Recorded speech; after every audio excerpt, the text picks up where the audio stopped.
কি আপনি তাদের ট্যাগিং করছেন না তাদের আরো ক্রেডিট দিচ্ছেন?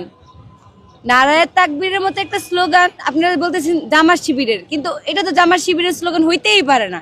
এটা কিভাবে জামাত শিবিরের একার স্লোগান হইতে পারে? এটা বাংলাদেশের আপামর জনতার স্লোগান। আপনার মাঝে মাঝে শহীদ উসমান বিন হাদিকে বলতে শুনবে যে নারায়ে তাকবীর হচ্ছে সার্বভৌমত্বের স্লোগান। নারায়ে তাকবীর হচ্ছে যখন সীমান্তে শকুনেরা আমাদের সীমান্তের মধ্যে আইসা ঝামেলা করে, তখন কৃষক মানে শ্রমিক যে যেখানে আছে তারা সবার আগে নারায়ে তাকবীর বলে নিজের জীবনের তোয়াক্কা না করে কিন্তু সীমান্তে ঝাঁপায় পড়ে। তাদের কোনো লাভ নাই, লাভ একটাই, বাংলাদেশের সার্বভৌমত্ব। নারায়ে তাকবীর স্লোগান আপনারা সহ্য করতে পারতেছেন না কেন? নারায়ে তাকবীর স্লোগান কি আপনারা ওন করেন না?